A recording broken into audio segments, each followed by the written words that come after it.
여러분, 사람이 한순간에 자만하게 됩니다. 한순간에 자만해. 여러분, 자만하면 어떻게 되죠? 자만하면 방심이 찾아와요. 방심. 성공 이유가 가장 위험합니다. 성공 이유가 참 위험하죠. 그동안은 난 성공 안 해봐서 모르겠는데 성공 이유가 위험해요. 이게 왜 그런가? 눈이 어두워져요. 예. 성공하면 판단력에 심각한 오류가 생깁니다. 그러면 하나님도 눈이 안 들어오는 거죠. 하나님도. 하나님을 의지하지 않아도 살만해진다는 거예요. 그래서 성공만 한 사람은 어떻게 될까요? 내가 하나님이 되어 있습니다. 이 성공의 후유증이 심각한 거죠. 이스라엘 공동체는 어찌됐든 이 아이성에서 참패를 하고 이제 절망에 빠져 있습니다. 무엇보다도 이 여호수아의 낙심이 이만저만이 아니에요. 이 장군으로, 지휘관으로 이스라엘 백성을 이끌었던 이 여호수아의 입장은, 이 앞서서 이끄는 사람의 입장은 더 난감한 거죠. 두려움에 차 있었습니다. 여러분, 큰 성공 이후의 실패는 더 강력한 영향을 미칩니다.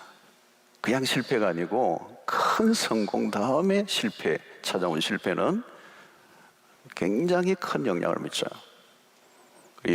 이 여호수아에게 두려움이 막 밀려온 것입니다. 낙심천만한 것이죠. 자, 이스라엘은 위기 중에 위기에 있습니다. 자, 아이성에서의 참패로 인해 이스라엘 전체의 간담이 서늘해진 것이죠. 여호수아 장군은 당연히 의기소침해 있어요.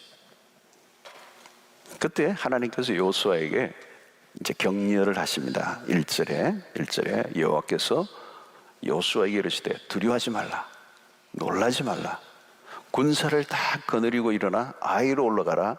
보라, 내가 아이 왕과 그의 백성과 그의 성읍과 그의 땅을 다 내 손에 넘겨주었으니. 그래서 이것은 무엇입니까? 하나님께서 다시 기회를 주시는 겁니다. 다시 기회를 주신다. 여러분, 다시 시작하고자 할 때 가장 하나님이 기회를 주실 때 우리에게 찾아온 큰 장애물이 뭐냐면 이 두려움이라고 하는 것입니다. 두려움. 하나님은 여호수아에게 1장에서도 첫 번째 출발할 때 뭐예요? 두려워하지 말라, 담대하라 그랬죠. 이 감정 이건 무서운 것입니다. 큰 장벽입니다. 처음 시작할 때와 동일한 말씀을 지금 이 아이성 앞에서 이제 주신 겁니다. 두려워하지 마, 놀라지 마. 자, 이것은 무엇보다도 아이성의 실패로 인한 두려움이 백성들에게 컸다는 것을 알려주는 것입니다. 여러분, 실패의 경험은 큰 충격을 줍니다. 이 어떤 사람들의 이 실패는 정신적 외상을 입힙니다. 큰 후유증을 주는 것이죠. 많은 사람들이 과거의 실패 앞에서 머뭇거리는 사람들이 많습니다. 실패를 경험한 사람들은 다시 실패할 것이라는 두려움이 있는 것이죠. 주눅이 들어 있습니다.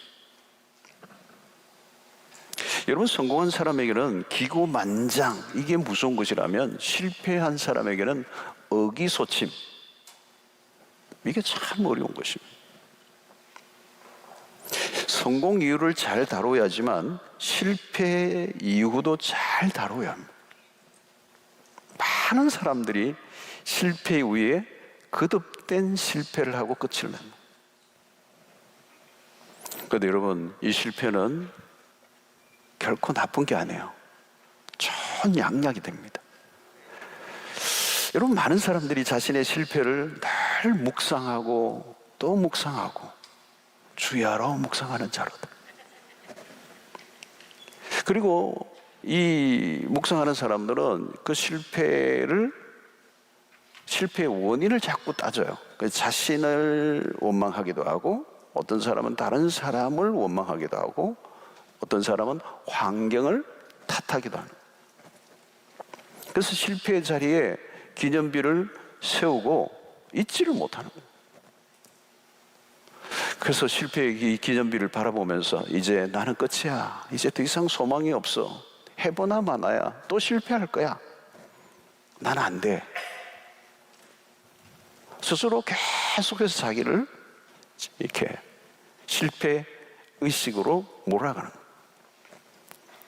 근데 여러분, 실패는 사실 그냥 하나의 인생의 숱한 세월 동안에 많은 사건들이 있는데 그 중에 하나의 사건이에요. 실패는 하나의 경험이에요. 경험.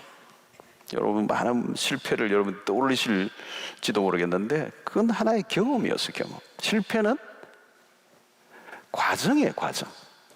프로세스의 어떤 인생의 한 과정. 어떤 것 하나의 실패를 한 것이지 인생 전체가 실패한 것은 아닙니다. 아이성도 마찬가지입니다. 아이성에서 실패를 했던 것이죠. 그런데 앞으로 무수한 성들을 앞으로 거쳐가는데 한 경험이었어요. 여러분, 세상에는 실패를 경험한 사람들로 가득 차 있습니다. 아니, 실패해보지 않은 사람이 있을까요? 혹시 그런 분 계시면 거수로 표해 주시기 바랍니다.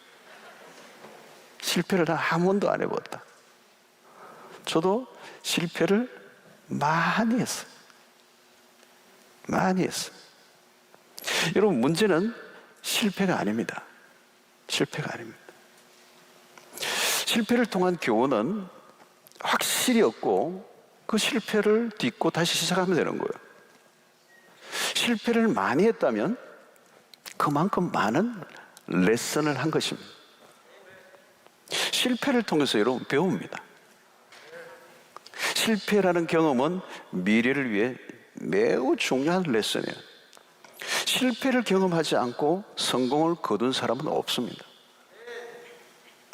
이 아이성의 실패는 매우 유익했어요. 아이성의 실패를 통해 이스라엘 공동체의 허약함이 드러났습니다. 실패가 주는 유익이 뭔가 하면 우리의 연약함을 드러내는 것입니다. 그 실패를 하지 않으면 그 연약을 볼 수가 없어요. 그 연약이 드러나는, 연약함, 실상이 드러나는 것, 실체가 드러나는 것입니다. 그것을 통하여 더 큰 실패를 막기 위해서 이 실패는 매우 귀중한 것입니다. 자, 하나님은 이제 이스라엘 백성들이 다시 시작하라고 말씀하십니다. 일어나 아이로 올라가라. 이 뭘까요, 여러분? 실패를 이제 잊고 그 실패를 딛고 다시 시작하라는 거예요. 다시 시작하라. Try again 하라는 거예요.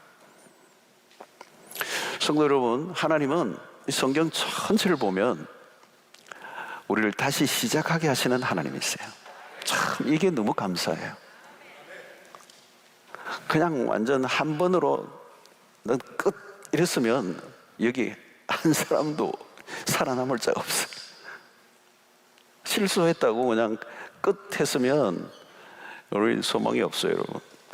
근데 하나님은 계속 우리를 다시 시작하게 하시는 거예요. 성경 인물들 다 보세요, 여러분. 하나님은 실패한 사람에게 실패자의 나귀를 찍어버리시고 넌 끝이야, 그러지 않으세요. 다시 일으키시는 하나님이에요. 오늘 이 밤에도 여러분들 가운데 실패로 그 패배의식에 꽉 사로잡혀서 겨우 나오신 분이 계신다면 오늘 다시 시작하게 하시는, 그래서 손을 내미시고 일어나 아이로 가라, 이렇게 세우시는, 다시 시작하게 하시는 하나님의 은혜를 누리시기를 축원합니다. 다시 시작하게 하시는 하나님. 자, 이 실패에서 귀중한 것은 이전과 같은 길로 걸어가면 안 된다는 거예요. 다르게 살아야 한다. 다르게 살아야 한다. 여러분, 실패자의 경험은 그 실패를 통하여 다르게 살기를 원하신다는 거예요. 너 그 길로 또 가면 또 망한다는 거예요. 실패한 사람이 똑같은 실패의 길을 걸어갈 수는 없잖아요. 다른 길을 선택하라는 거예요. 이전과는 다른 삶을 살라는 거예요. 계획을 수정하라는, 삶의 태도를 바꾸라는 것이. 자, 여러분, 아이성 전투는 달랐습니다. 모든 상황이 달라요. 여리고가 달라요. 그 말은 뭐냐면 고정관념을 버려야 된다는 거예요. 사고가 경직된 사람은 새로운 전쟁을 맞이할 준비가 안 되는 것입니다. 여리고는 완전히 기적을 통하여 정복되었습니다. 그러나 아이성은 구체적인 전술을 가지고 싸우도록 하셨어요.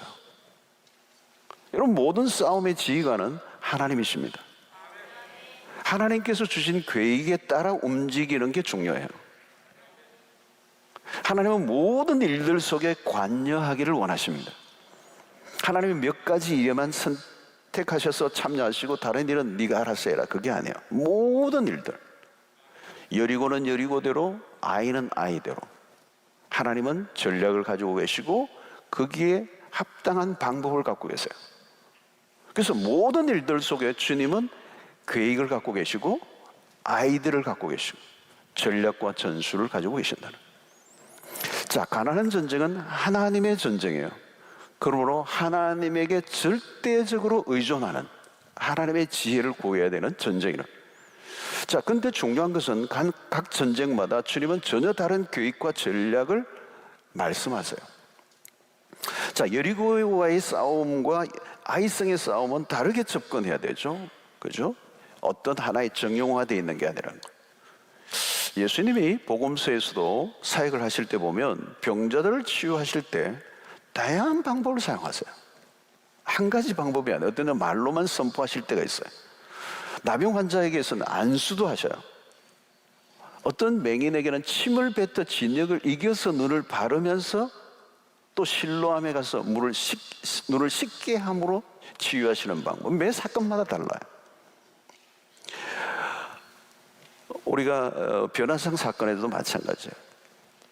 마가복음에도 그거 나오죠. 변화상 사건에서도 그 제자들이 산 아래에서 물에도 불에도 넘어지는 그 아이를 못 고치고 있었어요. 나중에 이제 주님이 고쳐주시고, 그때 제자들이 어떻게 해야 이게 우리가 이런 일이 일어나지 않겠느냐 이래 물을 때 기도 외에는 이런 유가 나갈 수 없느니라. 이런 유라고 그랬죠. 이런 종류라는. 이 로이드 존스 목사님은 이걸 이 시간에 여기에는 기도의 방법이 통했다는 거예요. 기도의 방법으로 역사하시도록 하나님이 하셨다는 거예요.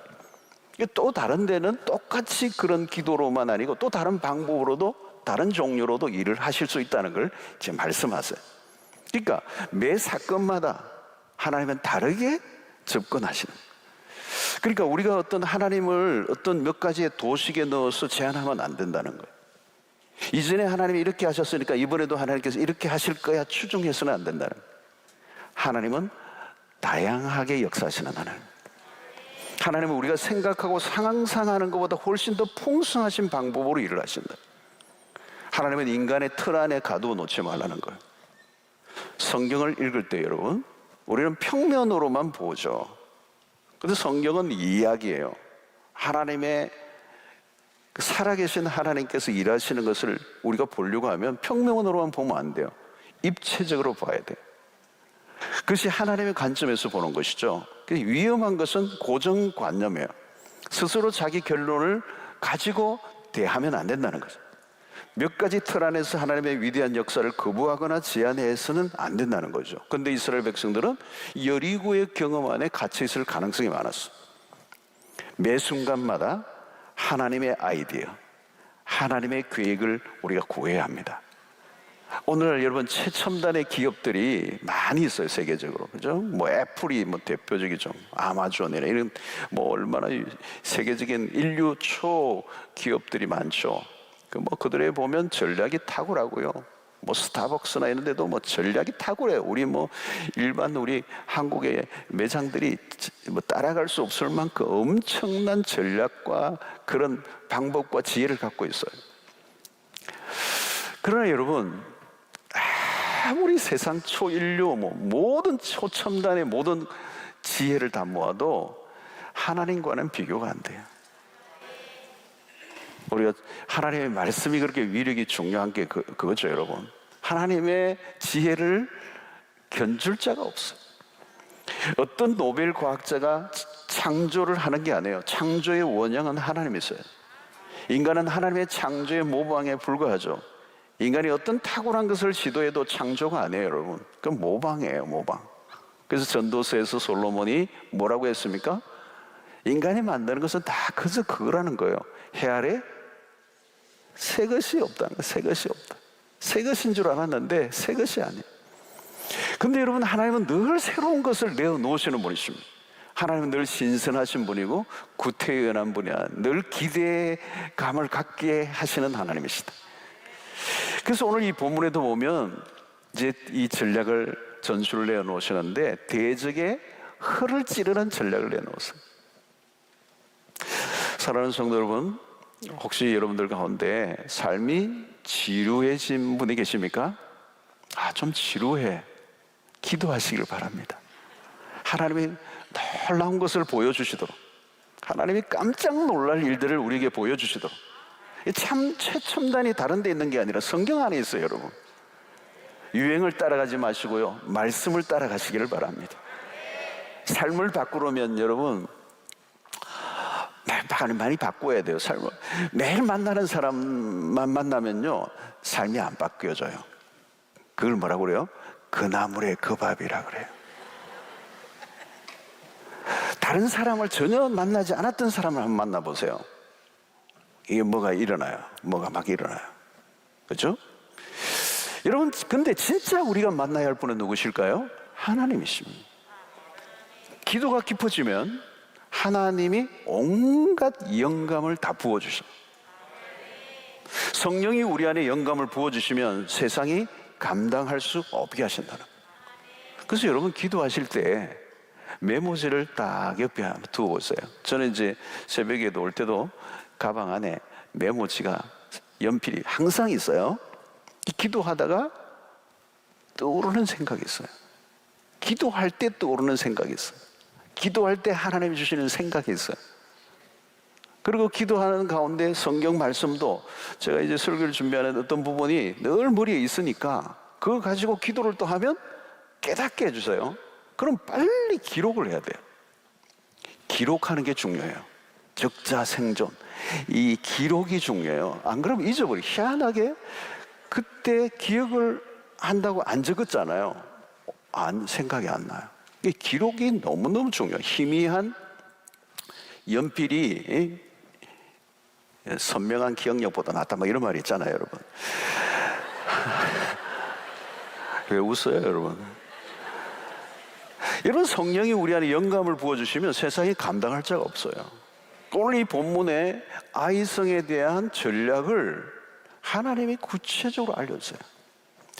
하나님은 온갖 묘수를 다 가지고 계세요. 그분은 새로운 길을 내시는 분이십니다.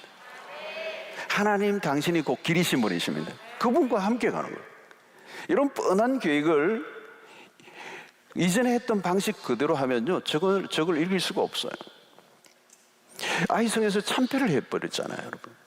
그래서 주님은 우리에게 이런 말씀하시죠. 비둘기같이 순결하고 뱀처럼 지혜로워야 된다. 참, 이 말이 귀중한 말씀. 비둘기같이 순결하고 뱀처럼 지혜로워야 된다. 여러분, 순결만 해서는 안 돼요. 지혜로워야 돼요. 예수를 믿는 사람인데 착하긴 한데 맹해. 그러면 안 된다는 거예요. 술, 담배 안 하는 건 좋은데 사랑이 너무 무미건조하고 무기력해. 여러분, 물론 능력이 많아도 순결하지 않으면 안 되죠. 순결을 잃은 능력은 죄악입니다. 순결함이 없는 능력은 독이에요. 순결과 지혜 두 가지 다 가져야 합니다. 하나만으로는 안 돼요. 순결하면서도 지혜가 넘쳐야 합니다. 세상을 압도하는 능력이 있어야 되죠. 여러분, 세상 안으로 들어가면 우리가 감당하기에는 너무도 많은 악한 일들이 일어나요. 이러면 이 세상의 사람들이 그 악을 계획하는 거죠. 악한 꾀를 동원해서 자기의 목적을 위해서 목적을 이루려고 하는 그들이 얼마나 강교한지 모릅니다. 한순간에 눈앞에서 별별 일들이 다 일어납니다. 어떻게 해야 되죠, 여러분? 지혜로워야 된다는 거예요. 그렇지 않으면 세상에서 당할 수밖에 없는 것입니다. 순결하지만 세상 사람들의 지혜와 강교함을 넘어서는 지혜로움을 가져야 된다는 거예요. 여러분, 하나님의 성품은 변함이 없으신 분이십니다. 그러나 하나님의 방법은 때에 따라 현란하게 구사해서 상대가 가름할 수 없도록 하시는 하나님이십니다. 여러분, 성경 안에 전쟁의 이야기가 참 많습니다. 그런데 그 전쟁들 가운데서 그 전쟁의 승리로 갈 수밖에 없는 이유는 그 전쟁의 최고의 지휘관이 하나님이시기 때문에. 그래서 다윗의 연전 연승의 비밀도 하나님이 있어요. 그래서 다윗이 전쟁을 할 때는 언제나 하나님께 묻고 하죠. 올라갈까요 말까요? 칠까요 말까요? 다윗은 언제나 하나님께 물었어요. 왜? 그가 왕이지만 최고의 지휘관은 하나님이시기 때문에 그분에게 묻고 가면 실패가 없는 것입니다. 그러므로 최고의 전략과 전술은 무엇일까요? 하나님과의 동력입니다. 우리가 하나님과 동력하면 승리는 따놓은 것입니다. 우리가 하나님과 함께하는 이 삶을 살면 실패하는 게 어려워요. 우리가 하나님의 지혜를 조금이라도 빌린다면 우리의 삶은 달라질 수 있습니다. 사역도 업그레이드가 일어날 수 있어요. 어떤 사업에 있어도 마찬가지예요, 여러분. 우리가 막 고민을 하고 고수들을 만나고 자문을 구하고 그런 일들 많이 하죠. 컨설팅을 받고 그런 걸 많이 하잖아요, 여러분. 우리가 잘 아는 투자 전문가인 워렌 버핏과 점심 한 끼 먹는데 이베이에서 아주 경쟁을 뚫고 들어가서 그분과 점심 한 끼 먹는데 밀리언, 몇 밀리언이 요즘 계속 해마다 올라가가지고 지금 난 어느 정도 되는지도 모르겠는데 수백만 불 한 끼, 워렌 버핏과 밥 한 끼 먹는데 수백만 불을 들여서 밥 한 끼를 먹으려고 그 이베이 경매가 붙어요, 경매가. 왜 그렇게 하는 거죠? 한 수 그에게 밥을 먹어서 한 수만 배워도 엄청난 자신의 삶의 변화가 일어나니까. 투자에 관한 워렌 버핏의 한마디에 목이 마른 사람들이 한두 명이 아니에요. 여러분, 대부분의 사람들은 다 경쟁자들과 비슷해요. 싸움이 되는 거죠. 싸움이 된다는 말은 실패와 성공의 확률이 반반이에요, 반반. 그러니까 언제나 실패와 성공의 그 가능성 50-50에서 아슬아슬한 인생의 이 줄타기를 하고 있는 거예요. 그게 굉장히 위험한 것이죠. 언제 뒤집혀질지 모르는 삶을 사니까 얼마나 살벌하겠어요. 여러분, 오늘날 우리 세상을 우리 무한 경쟁이라고 그래요. 그죠? 그리고 실력은 다 고만고만한 거예요, 사실은. 그래서 소위 말하면 레드 오션이라고 그러잖아. 그냥 거기서 피 튀기는 전쟁을 하는 거, 레드 오션이 되는 거예요. 왜 사람들이 레드 오션을 벗어나지 못합니까? 다른 세계를 본 적이 없기 때문에 그래요. 블루 오션이 있는데 그 레드 오션을 벗어날 수가 없는 거예요. 더 심해로 나갈 수 있는 자신이 없는 거예요. 본 적도 없고. 여러분, 왜 우리가 잘 아는 리처드 바커의 이 갈매기의 꿈이라는 그 책에서 여러분 유명한 얘기가 있잖아요. 대부분의 갈매기들은 쓰레기장을 뒤지면서 먹을 것을 찾는 거예요. 그래서 먹을 것을 가지고 서로 치고받고 싸우는 거예요. 날개가 있는데 한 번도 멀리 날아가 보려고 하는 생각을 해보질 않는 거예요. 거기에 떠나면 죽는 줄 아니까.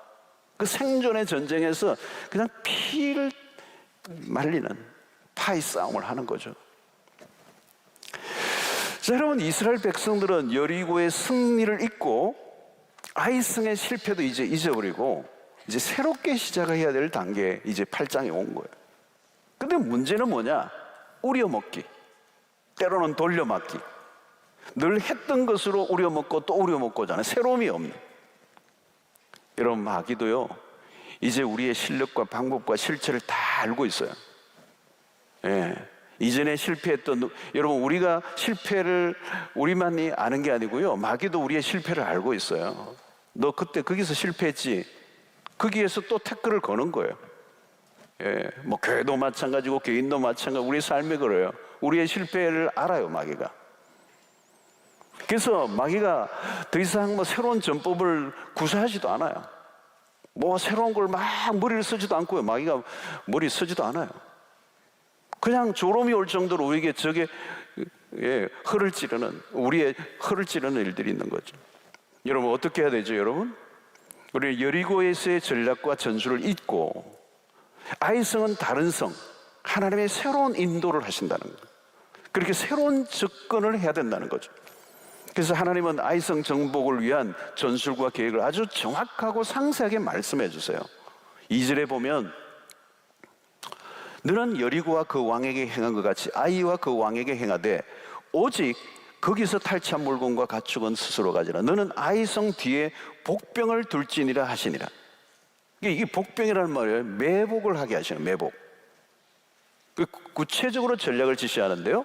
3절에서는요. 3절 읽어보면요. 몇 명을 어디에 매복할 것인지 정확한 장소까지 다 알려줘요. 그러니까 하나님은 이 적의 규모와 전력과 위치를 정확하게 파악하시고 이스라엘로 하여금 정확한 곳에 인력을 배치하시고 매복시키셔서 그 전쟁을 준비하도록 모든 것을 전술과 계획을 알려주시는 거예요. 앞선 여리고와는 전혀 다른 장면이에요. 그러므로 여러분 여기에서 중요한 것은 이스라엘 백성들이 해야 될 매우 중요한 것은 뭐냐면 하나님의 지위에 철저히 순종하는 것입니다. 하나님이 최고의 지휘관이라고 했잖아요, 여러분. 오늘 또 하나님은 우리의 삶을 이렇게 인도하기를 원하십니다. 하나님 우리의 목자가 되시고 그분 우리의 삶을 인도해 주시는 선한 길로 인도해 주시는 목자시죠. 그러니까 하나님의 인도가 핵심이라는 거죠. 그래서 누가 가장 지혜로운 사람인가? 하나님의 인도를 받는 사람. 누가 가장 최상의 능력자인가? 하나님의 인도를 받는 사람.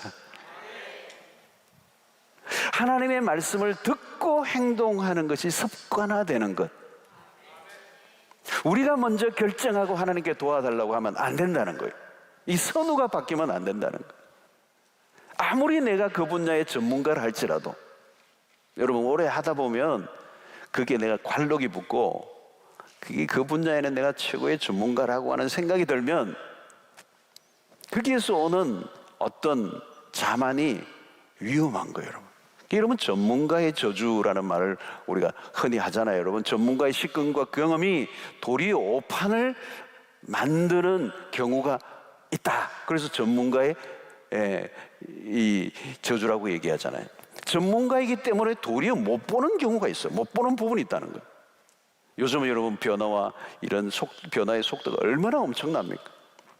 그러나 여러분 우리가 걱정할 게 없어요. 우리는 그냥 구식이라고 할지 모르지만 하나님의 말씀을 매일 묵상하고 그 말씀의 인도를 받으면 되는 거예요. 여러분 말씀이 영원하다. 아까 찬양을 했잖아요. 말씀이 영원하다. 이 말 영원하다는 말에는 많은 의미가 달려있는데 그 말씀이 전에는 통했고 지금은 안 통하고 어떤 때는 통할 때도 어떤 때는 안 통하는 게 아니라 그 말씀은 영원히 진리라는 거예요. 영원히. 그래서 우리는 그 말씀만 붙들고 나아가는 거죠. 우리는 미래를 알 수가 없어요. 내일 일을 아무도 몰라요. 예측도 할 수가 없어요. 여러분 점쟁이 얘기 누구나 할 수 있어요. 저도 점 칠 수 있어요. 뭐 오면 알려줄 수 있어요. 다 알려줘요. 그런데 알려주는데 50-50이에요. 결혼을 오래 할 것 같습니까? 물어보면 할 것 같습니다. 그리고 나중에 못했어요. 그러면 알려주려고 하다가 당신이 너무 실망할까 봐. 그 점쟁이들이 그런다고요.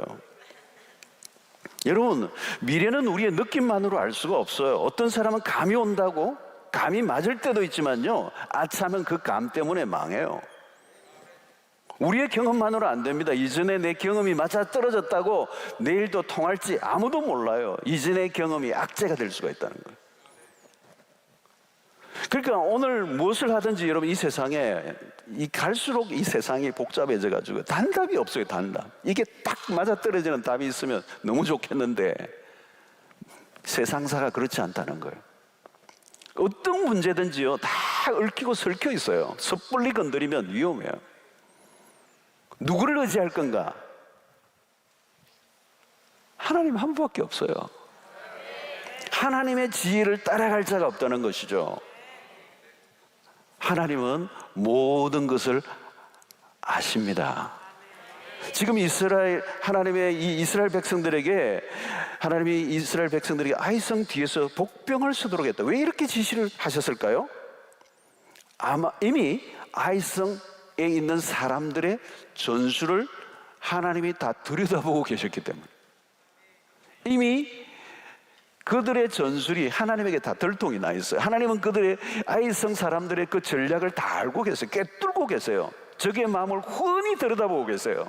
어디로 올 것인지를 다 알고 계세요. 적의 루트를 미리 알고 적절하게 사람들을 배치해 매복해서 승리를 거두게 하신. 여러분, 우리가 자꾸 돌고 도는 이유는 하나님의 인도에 민감하게 따르지 않기 때문에는, 메사의 하나님의 인도를 따르는 삶, 아주 작은 일에서부터 큰 일에 이르기까지, 영적인 것은 물론이고 실생활의 모든 일에 이르기까지 하나님의 인도를 받는 것. 여러분, 이스라엘 백성들이 어땠습니까? 여리고에서 그들은 정말 하나님의 지시를 잘 따랐어요. 여리고에서 첫 번째 레슨이 뭡니까? 영문도 모르고 그들은 그냥 매일 한 바퀴씩 도는 거예요. 이유를 알려주지 않았습니다. 그냥 한 바퀴 돌라는 거예요. 두 번째 날 한 바퀴 돌라는 거예요. 세 번째 날 한 바퀴 돌라는 거예요. 일곱째 날은 어때요? 7바퀴를 돌라는 거예요. 어떤 분은 여리고를 7바퀴 돌았다는데 7바퀴가 아니에요. 13바퀴예요. 계속 도는 거예요. 7째 날까지. 그리고 7째 날에 7바퀴. 거기 전부 다 7이 다 나와요. 이거 뭐예요? 완전수예요. 완전한 순종을 말하는 것입니다. 이스라엘 백성들이 완전한 순종을 했다. 절대적 순종. 그때 어떻게 돼요? 완벽한 승리를 거두게 하셨다. 그런데 아이성에서는 그들이 하나님의 인도를 받지 않았다는 거예요. 사랑하는 성도 여러분, 1절을 보면 하나님은 여호수아에게 모든 백성들이 다 전쟁에 나가도록 명령하셨어요. 3,000명만이 아니에요. 모든 사람들이 함께 나가 싸우라고 그랬어요. 3절을 보면 3만 명을 뽑아서 매복을 시킵니다. 10절 이유를 보면 야간 매복을 하게 하고 여러 곳으로 나누어서 적을 봉쇄하는 거죠. 진짜 전쟁이 벌어져요. 이게 이 아이성에서. 그러니까 여리고와 전혀 다른 복잡한 전술들이 지시되고 있는 것입니다. 무엇을 보여줍니까, 여러분? 아이성이야말로 실제로 전쟁을 치르는 모습을 보여주는 겁니다. 가나안의 정복 전쟁의 실제편, 이걸 뭘 얘기하죠? 수고와 대가를 지불해야 된다는 겁니다. 정복은 치밀한 계획과 전력 속에서 접근에 들어간다는 걸 보여주고 있는 것입니다. 여러분, 그리스도인들이 어떤 데 실수를 많이 합니까? 실력을 쌓지 않고 대충 은혜롭게 하자고 할 때예요. 지금 이 아이성은 그냥 이론만으로 되는 게 아니라 실제적으로 실전을 치르는 것입니다. 그리고 잘 준비된 전쟁을 치르도록 하나님이 그들을 가이드해 주셨어요. 자, 여러분, 우리가 이런 말을 할 때요, 은혜롭게 합시다, 은혜롭게 넘어갑시다, 이럴 때가 있어요. 이거 오해하면 안 되죠. 그죠? 성가대가 연습을 잘 안 했어요. 그때 우리 은혜롭게 오늘 부릅시다. 이걸 연습을 안 한 것을 은혜로 부릅시다 이렇게 넘어가려고 하는, 대충 할 때 이 은혜롭게 합시다를 그 연습하지 않은 것을 정당화하려고 하는 때 쓰는 단어가 되어서는 안 된다는 거예요. 그죠? 이 마찬가지 설교할 때도 설교 준비를 열심히 안 하고 은혜로 들으세요. 그냥 제가 준비할 시간이 별로 없고 그랬는데 하여튼 은혜롭게 들으시기를 바랍니다. 아무도 아멘 안 하는 시대. 이게 대충 넘어가는 거죠, 여러분. 사실은 철저히 준비해야 돼. 철저히. 그죠? 우리가 할 수 있는 일에 대해서 최선을 다하는 것. 최선. 물론 내가 최선을 다했다고 그게 전부는 아니에요. 내가 최선을 다했다 할지라도 하나님의 은혜를 주셔야 되죠. 그렇죠? 그러나 내가 최선도 다하지 않으면서 날마다 그냥 때우면서 하나님 은혜로 좀 덮어주세요. 한 분은 봐준다. 근데 계속 그렇게 하면 어때요? 하나님이 그것을 받아들이기 어려워요. 여러분, 우리가 기도하면 다 된다는 식으로 우리가 할 일을 유기한다면 그건 합당한 모습이 아니에요. 기도하지만 우리가 해야 할 일을 대충 해서는 안 된다는 거예요. 여러분, 우리가 가져야 할 태도는 하나님, 제가 할 수 있는 일은 다 했습니다. 최선을 다했습니다. 이제 하나님이 도와주셔야 합니다. 여러분, 할 일에 대해서 최선을 다하는 태도예요. 이게 아이성에서 그들의 태도예요. 뭐 직장 생활에서도 마찬가지고, 여러분 비즈니스를 할 때도 마찬가지고, 크리스찬이 경영하는 회사의 물건이 다른 회사의 물건보다 압도적으로 더 잘 만들려고 하면 어때요? 노력을 해야 돼요. 노력해야 돼. 근데 막 그게 이러면은 막 그냥 크리스찬 이름을 다 붙이면서 말이죠. 뭐 시온이니 뭐 다 붙이는데 막 물건은 영 이상해. 짝퉁이야.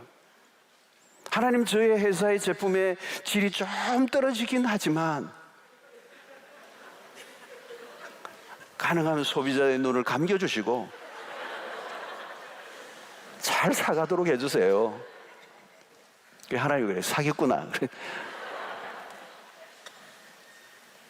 여러분, 남보다 잠을 덜 자고 남보다 노는 시간을 줄이는 노력 이거잖아요. 그죠? 어려운 시기라고 불평만 하면 떡이 나오지 않아요. 모두가 어렵다고 해도 어려움을 기회로 만들어 비상하는 사람들이 있어요, 여러분. 문제를 만나거나 실패를 경험할 때 우리의 태도가 중요하다는 거예요. 많은 사람들은 자신의 실패를 감추려 하거나 변명하기에 급급할 때가 있어요. 막 이유를 대는 거죠. 여러분, 그래서 생기는 것이 뭐예요? 컴플렉스라고 하는 것입니다. 컴플렉스가 생기면 그것을 감추기 위해서 인생의 에너지를 사용하느라 건강한 삶으로 살아가지 못하는, 이유와 변명을 대는 것으로 막 세월을 보내는 거죠. 무엇 때문에. 여러분, 우리가 할 수 있는 한 최선을 다하고자 하는 노력을, 그 태도를 잊지 말아야 합니다. 실패에 갇혀 두려워할 필요가 없어요. 언제든지 다시 시작하게 하시는 하나님이 계시기 때문에, 그분이 우리의 삶의 모든 인도자가 되시면 그분은 우리에게 선한 길로 인도하시기 때문에, 여러분, 실패를 했다는 것은 무엇인가를 해보았다는 얘기 아니에요? 사실 진짜 실패란 뭘 얘기해요? 주로 사람들이 그러잖아요. 한 번도 시도해보지 않은 것. 실패를 두려워 시도조차 하지 않았다면 초라한 인생이 기다리고 있는 것이죠. 그래서 여러분, 야구도 보면 야구 선수들이, 타율이 높은 선수들이 주로 많이 휘두른다고 그래요. 많이 휘두르야 칠 확률이 많아지는 거잖아요. 근데 늘 이제 뭐 한번 제대로 쳐야지 하고 안 휘두르, 제대로 오는 것만 치겠다. 삼진 아웃이에요. 뭐 지나갔어요 다. 휘두르다 보면 많이 휘두르야 기회를 가져야 돼. 휘두르지 않았는데 무슨 확률이 있겠어요, 여러분? 그래서 탁월한 작가들도 다작가들이 많대요. 일단 많은 작품을 만들다 보면 실패작도 많지만 많이 하다 보니까 적게 작을 한 사람보다 성공작이 훨씬 더 많다는 얘기예요. 이게 일반적인 얘기. 그러므로 여러분, 실패를 했다는 것은 좋은 자산이에요. 좋은 자산. 문제가 있고 한계에 부딪힐 때도 있지만 계속적으로 도전하고 부딪히다 보면 어느 순간에 뭐가 탕 하고 소리가 나는, 그냥 벽이 무너지는, 무엇이 빛이 번쩍하는 그런 어떤 순간을 만나는 거죠. 사랑하는 성도 여러분, 내가 이 정도면 하면 됐다라고 하는 순간 우리 인생은 쉰내가 나기 시작해요. 그 인생이 종치는 것입니다. 그 유명한 이 리더십의 책을 많이 지은 존 맥스웰이라고 하는 유명한 분이 있잖아요. 이분이 이 종착역 질환이라는 말을 써요. 종착역 질환. 이 종착역 질환이 뭐예요? 종착역이 있잖아요, 여러분. 그 질환이 있다는 거예요. 그런 단어를 쓴 거죠. 이 질환에 걸린 사람들이 어떤 사람이냐? 더 이상 배울 것이 없다고 생각하는 사람들. 나이가 들으면서 이 종착역 질환에 걸릴 가능성이 높아져요. 젊은 사람 가운데서 일찍이 이 병에 걸린 사람도 있어요. 이미 종착역에 가버렸어. 이미 인생의 결론을 다 내버리고 이제 안 된다라고 하는 거예요. 더 이상 가려고 하는 새로운 역이 없어요. 넥스트 스테이션이 없어. 이미 인생을 다 산 사람처럼 살아가고 있는 사람들. 사랑하는 성도 여러분, 우리의 인생의 결론은요, 우리가 내면 안 돼요. 우리의 인생의 결론은 하나님이 내십니다. 우리 인생에 대한 계획, 하나님의 계획은 놀랍습니다. 놀랍습니다.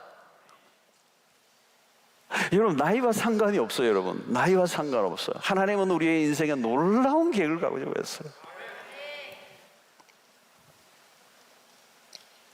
참, 여러분, 이 뭐 안 믿는 뭐 불신자들의 세계에서도 그런 걸 많이 봐요. 어떤 사람은 뭐 70이 넘었는데도 뭐 무슨 세계적인 무슨 영화 상을 받는다 그러고, 그죠?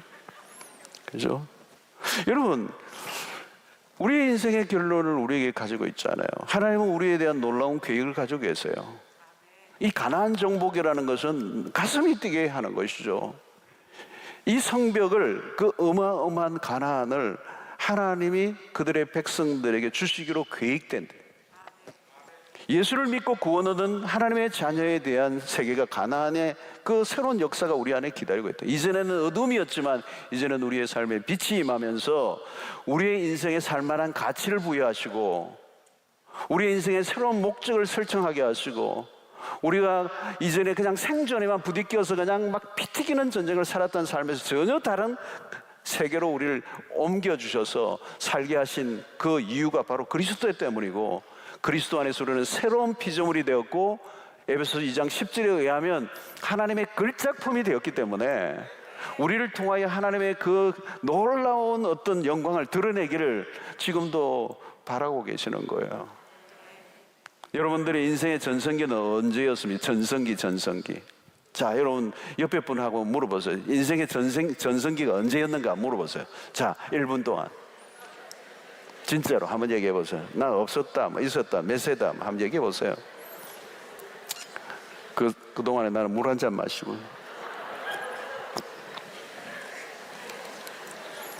왜 이렇게 조용하세요? 전성기. 지금, 와우.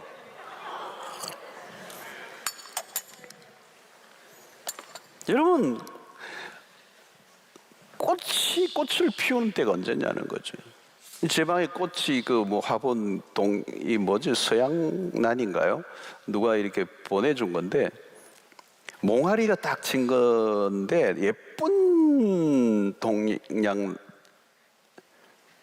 서양난인데, 몽하리가 딱 져서 딱 피도록 하기 위해서 아마 그걸 보낸 것 같은데, 이게 화분이고 이게 잘 안 맞아서 그런지 안 피더라고.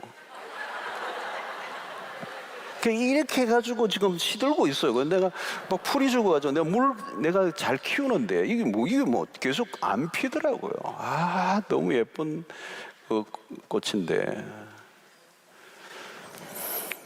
여러분, 우리 인생이 그렇게 되면 어떻게 되겠어요, 여러분?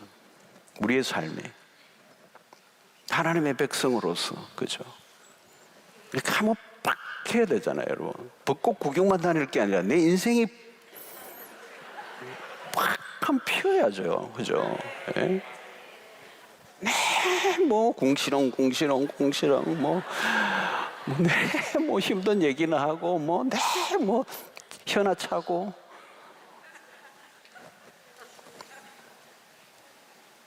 여러분, 유명한 안도현 시인의 그 시가 있죠. 연탄재를 함부로 발로 차지 마라. 너는 언제 한번 연탄처럼 자신을 한번 활활 불태워 본 적이 있는가? 여러분, 꽃을 피운다는 말은 성공해 보았느냐를 묻는 게 아니에요. 우리가 말하는 성공은 세상 사람들이 말하는 성공과 달라요. 우리의 성공이란 건 딴 게 아니에요. 세상 사람들이 말하는 성공이야. 하나님이 살라고 열어놓으신 삶을 사는 게 성공이에요.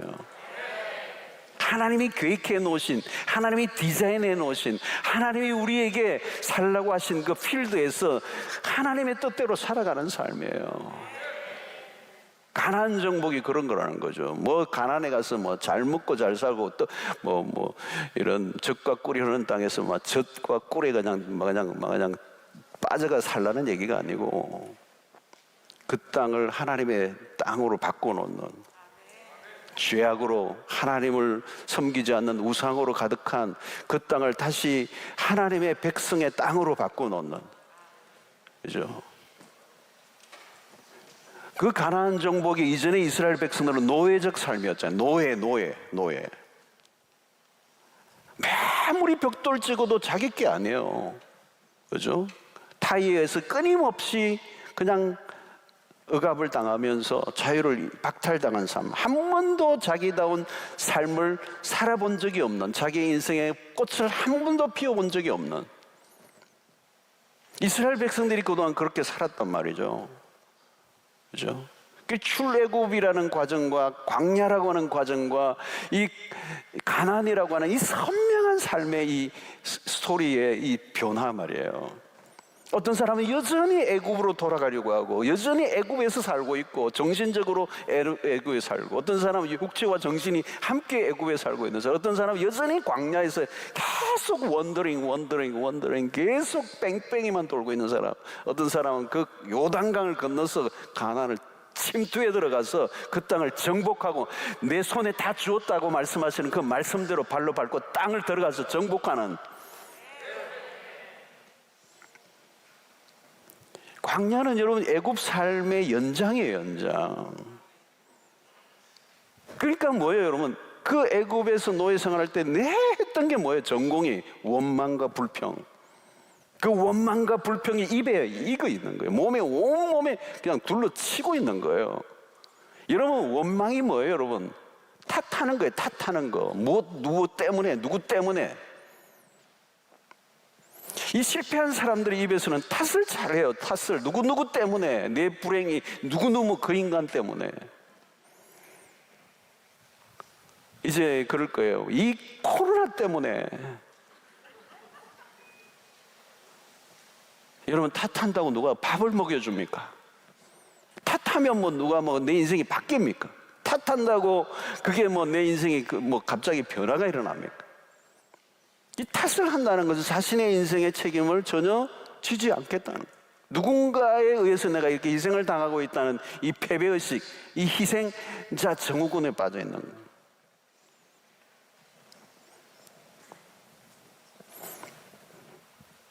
그걸 최근에도 내가 보니까 무슨 이 환경 다큐멘터리예요. 너무 신기해. 그 강원도인가 어딘가 어느 땅인데 얼어 있는 땅이고 눈이 덮여 있는데요. 순이 이게 팍 떠다니는 고속 촬영을 한 거지. 얼음을 털면서 일어나더라고. 꽃이 새순이. 와, 나 경이롭더라고요. 그냥 그 생명의 힘이 얼마나 대단한지. 그 얼어있는 땅에 눈이 쌓여있는데 이게 순이 뚫고 올라가고요, 그 위에 눈이 덮여있는데 털고 있더라고. 이렇더라고요.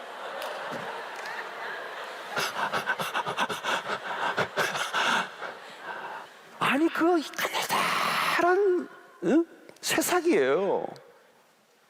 근데 그게 뚫고 올라와서 피어나더라고요. 와, 꽃이 피어나더라고요. 근데 그 아주 한지보다도 더 가느다란 한지 같은 그 꽃잎이 안 얼어. 그 추운 그 영하의 그 차가운 온도, 바람에도 이 생명을 죽일 수가 없었더라고요. 여러분, 우리 안에 무슨 생명이 있습니까? 우리 안에 예수의 생명입니다. 예수의 생명이 있어요. 예수의 생명.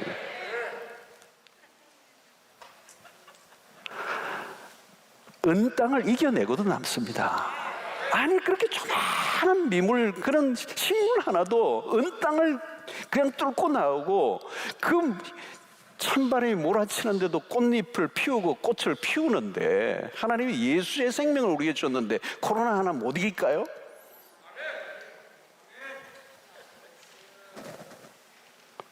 여러분, 인생은 짧습니다. 인생은 짧아요.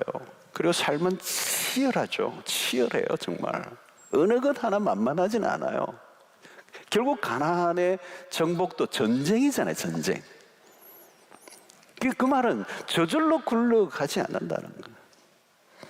치열한 전쟁이 있다는 거예요. 이런 매복했다는 말은 뭘까요, 여러분? 적이 지금 엄청난 적이, 사실 가나안은 정예 군대들이 있는 거예요. 이 오합지졸들, 무기도 없고 목자들이 이렇게 무슨 농사 기구나 있었지 뭐 전쟁 기구가 있었겠어요. 그러니까 잘못 맞으면 죽는 거잖아요. 그러니까 여러분 오늘 우리의 삶의 현장도 마찬가지예요. 저절로 굴러가는 게 없어요. 전쟁이에요. 전쟁. 워페어예요. 여러분 조그마한 가게 하시는 분들도 좀 마찬가지예요. 전쟁이잖아요. 여러분 전쟁. 자동적으로 막 그냥 막 굴러가는 기업이 어디 있어요. 여러분. 예. 요즘 교회도 마찬가지. 교회도 여러분 전쟁 안에 있어요. 전쟁. 지금 뭐 저런 뭐 목회하는 가운데 이런 전쟁은 처음이죠. 사실 목회에 이런 전쟁은 처음이에요. 엄청난 전쟁을, 영적 전쟁을 치르고 있어요. 요즘 저는 정말 이게 어떻게 되는 거지? 우리의 미래는, 교회는 아무리 지금 해도요, 지금 출석이요 막 안 올라가요. 안 올라가요. 아무리 당겨도 안 따르려 오는 분들이 있어요. 지금 그게 몇 %인지 모르겠어요. 한국교회가 지금 앞으로 어디로 갈지 모르겠어요. 전쟁을 치르고 있는 거. 그 생각하면 잠이 안 와요. 상황은 수시로 변하고 주변의 조건도 까다롭게 변하고 세상은 갈수록 빡빡해지고 상황만 그런 게 아니죠. 여러분, 우리의 내면의 세계도 잘 훈련하지 않으면 내가 나를 이기기도 힘들어요. 여러분, 곳곳에 장애물들이 불쑥불쑥 나타나요. 파도가 없는 바다는 없잖아요. 바람은 예고 없이 불어오는 거죠. 아이성에서의 실패를 딛고 이스라엘은 승리를 거둡니다. 승리를 하면 이전의 실패도 아름다운 추억이 되죠. 실패는 패배가 아니에요. 실패를 반복하지 않으면 되는 겁니다. 승리를 경험하지 못하면 실패는 인생의 커다란 과오로 깊은 상처를 남기게 합니다. 반복적으로 같은 방식으로 실패를 하는 것은 문제가 있습니다. 승리의 삶을 살아야 돼요. 실패에 길들여지지 말고 성공의 길이 나는 삶을 여러분들이 사시기를 축원합니다. 여러분, 우리 신자의 삶이 늘 전전긍긍하고 허송세월로 해서는 안 돼요. 우리 안에 막연한 만연한 이 패배의식을 걷어내야 돼요. 아이성의 첫 번째 실패, 그 실패를 딛고 승리를 경험하도록 주께서 그들의 백성들을 이끌어내셨어요. 사랑하는 성도 여러분, 우리에게는 전적으로 도우시는 하나님이 우리의 편이십니다. 하나님께서 승리를 위해 이미 우리에게 너무 많은 걸 주셨어요. 승리의 길이 다 있어요. 하나님은 길을 알고 계세요. 그러니까 발로 밟고 가는 곳마다 너가 발로 밟는 땅을 내게 주겠다. 여러분, 믿음으로 발로 밟고 가는 그 길에, 그곳에 하나님이 길을 내시겠다는 것. 우리가 해야 할 것은 그분의 말씀에 귀를 기울이는 것입니다. 하나님의 약속을 붙드는 것입니다. 그래서 우리는 날마다 말씀을 그렇게 붙잡아야 되는 거죠. 여러분, 두려워할 필요가 없습니다. 겁을 먹지 마세요. 소극적으로 살지 마세요. 세상 안으로 팀투에 들어가시라는 거죠. 두려워 말라, 놀라지 말라. 내가 모세와 함께 있던 것 같이 너와도 함께 할 것이다. 말씀을 붙잡고 가라는 거예요. 여러분, 이 가나안, 이 여호수아에게 우리가 주는 메시지는 뭐냐? 믿음의 저돌성이에요. 여러분, 소극적으로 살지 말라는 거예요.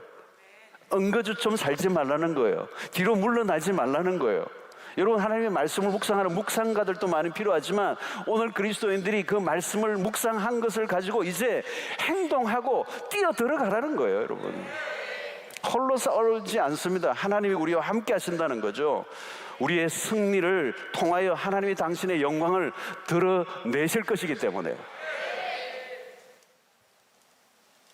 여러분, 우리가 할 일이 많아요. 여러분, 이 코로나 상황이지만 자세히 눈을 뜨면요, 하나님은 더 놀라운 일들을 준비해 놓고 계세요. 믿음의 눈을 뜨고 그분의 음성에 귀를 기울이고 내 안에 있는 두려움을 잠재우면 하나님이 보여주시는 길이 있어요. 오늘 이 밤에 여러분들이 기도하실 때 내 안에 움츠려 있다. 저는 이 코로나가 자꾸 우리를 움츠리게 만들어요. 얼마나 많은 분이 이 우울증에 초기 중기까지 간 분들이 얼마나 많은지 몰라요. 이 우리의 환경과 이 상황이 우리를 막 급박하고 우리를 오그라뜨리게 하고 움츠리게 만들고 자꾸 소극적으로 만들고 멈추게 만들어요. 여러분, 우리는 이제 이 여호수아를 통하여 오늘 이 아이성의 승리, 그 실패에 묻혀 있지 말고 실패를 묵상하지 말고 이제 하나님의 말씀을 따라 하나님의 아이디어, 하나님의 놀라운 그런 영감, 하나님이 주시는 창조적 생각들, 적들이 도무지 상상할 수 없는 그런 놀라운 길들을 여시는 하나님을 함께 한다면 해볼 만한 싸움이에요. 하나님이 함께 하시면 해볼 만한 싸움이 일어나는 것입니다. 전진하라는 거예요. 믿음으로 정복하라는 거예요, 여러분. 여러분, 요즘 보시면 여러분 어떤 분들은 전도를 막 한대요. 전도가 막 된대요. 이제 전도하면 뭐 사람들이 어쩌고저쩌고 뭐 예수님 그 상관없어요, 여러분. 복음은 능력이 있어요, 여러분. 십자가 어떤 사람들에게 미련하게 보일지만 능력이 있어요. 하나님의 지혜란 말이죠. 하나님의 말씀을 따라 우리가 앞으로 나아가면 하나님이 친히 일하시는 것을 보게 될 줄로 믿습니다. 코로나 아니라 코로나 할아버지가 와도 하나님은 더 크신 분이고 모든 것이 하나님의 통치 가운데 있기 때문에 언제나 하나님께 귀를 기울이시고 여러분들 안에 있는 두려움을 몰아냈어요. 몰아내. 그리고 이제 좀 마스크는 단디하되 적극적으로 세상 안으로 침투해 들어가서 하나님의 나라를 정복해가는, 발로 밟고 나가는, 내게 다 붙여줬다고 말씀하시는 그 약속된 그것을 쟁취해가는 여러분들 일어나시길 바라고요. 기도하고 구하고 나아가면 하나님이 예배해 놓으신 승리를 우리에게 주실 줄로 믿습니다.